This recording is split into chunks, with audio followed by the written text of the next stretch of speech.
The observation deck of the Vigilance hummed with the soft whir of life support systems as Emma pressed her forehead against the reinforced viewport.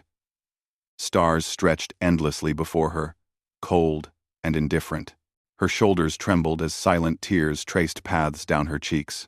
She had received the message an hour ago. Her father was gone. 300 light years separated her from Earth, from the funeral she would never attend, from the grave she would never visit. The communications officer had delivered the news with practiced sympathy. But words meant nothing across the vast emptiness of space. Emma was alone among aliens, grieving in a corridor where no one would understand, or so she thought. The Crevathi were apex predators from a world where only the strong survived. Standing nearly 8 feet tall, with midnight black fur, razor-sharp claws, and eyes that reflected light like polished amber, they were the embodiment of calculated lethality. The Galactic Council had hesitated for decades before granting them membership, and even now, other species gave them wide berth. Humans were the only ones foolish or brave enough to work alongside them. Emma had been assigned to the Vigilance as a xenobiologist, studying the Crevathi's complex social structures. She had learned their clicking language, observed their pack dynamics, and documented their surprisingly sophisticated culture. But she had maintained professional distance, as protocols demanded. Now, lost in grief, she didn't notice the 3 small figures that emerged from the shadows. Krevla, Threx, and Mira were juveniles cubs barely past their 5th solar cycle. Their fur was still downy, soft, their claws not yet sharpened by ritual combat. They had been playing in the adjacent corridor when they heard the sound. A soft, broken noise that their predator instincts immediately identified as distress. But this wasn't the distress of prey. This was something else. Krevla tilted his head, ears swiveling forward.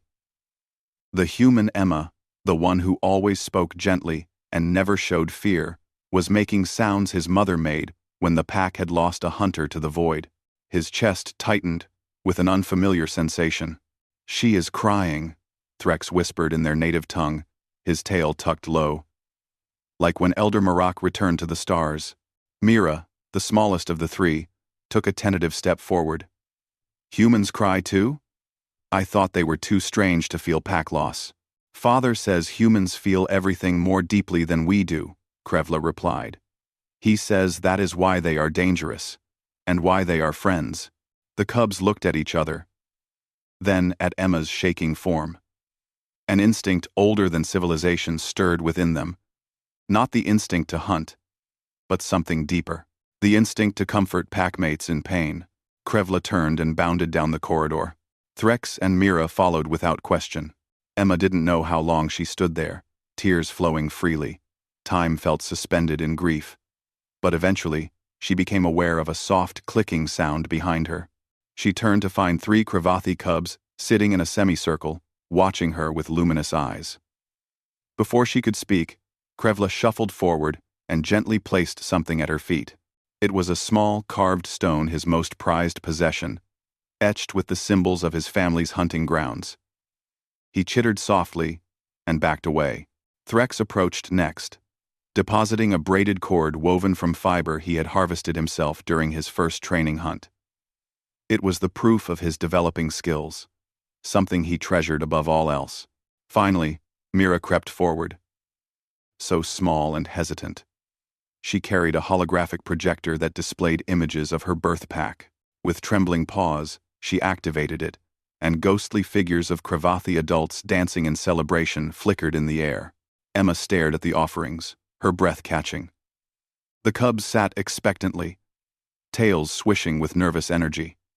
They had given her everything they possessed, everything that mattered to them. You brought me your toys?" Emma's voice cracked, fresh tears spilling down her cheeks. But these tears were different.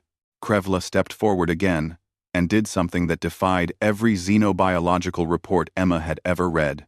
He pressed his forehead against her knee, a gesture of ultimate trust among Crevathi, reserved only for pack members in moments of profound connection. "Pack does not leave pack alone in the dark," he said in halting, careful English. You taught us words. We teach you. You are not alone. Emma sank to her knees, and the cubs crowded around her. Their warm bodies pressed against hers, and she felt the rumbling purrs that Kravathi used to soothe distressed young. They were comforting her the only way they knew how. She wrapped her arms around them, burying her face in Mira's soft fur. The grief was still there, it would be there for a long time, but it was no longer a crushing void. These small predators, barely more than children themselves, had seen her pain and responded with pure, uncomplicated compassion. The corridor door slid open, and Jake, the ship's human liaison officer, stepped through. He froze at the scene before him.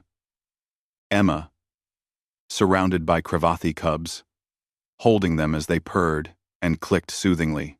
Emma, I heard about your father. I came to... He stopped, taking in the precious objects scattered around her. Are those? They brought me their treasures, Emma whispered, her voice thick with emotion. Every single thing they value. Jake's expression softened. He had worked with the Kravathi longer than anyone, and even he had never witnessed such a display. Do you know what this means? In their culture, this is adoption. They've claimed you as pack. Krevla looked up at Jake and clicked firmly. She is ours now. We keep her safe from the dark. Emma laughed through her tears, a broken but genuine sound.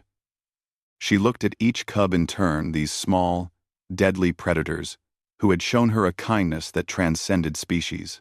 Thank you, she whispered. Thank you for seeing me. The cubs purred louder. Later, when the adult Kravathi heard what their young had done, they did not scold or correct them. Instead, they recognized the wisdom that sometimes emerges from the innocent. The pack elder himself came to Emma's quarters and pressed his massive forehead to hers. The cubs have chosen well, he rumbled. You are pack, and pack carries grief together. Emma learned that night that humanity was not alone in its capacity for compassion, and the galaxy learned, once again, why humans and Kravathi, despite all logic, despite all odds, had become the most formidable alliance the stars had ever seen. They understood what it meant to protect those who hurt. They understood what it meant to be family.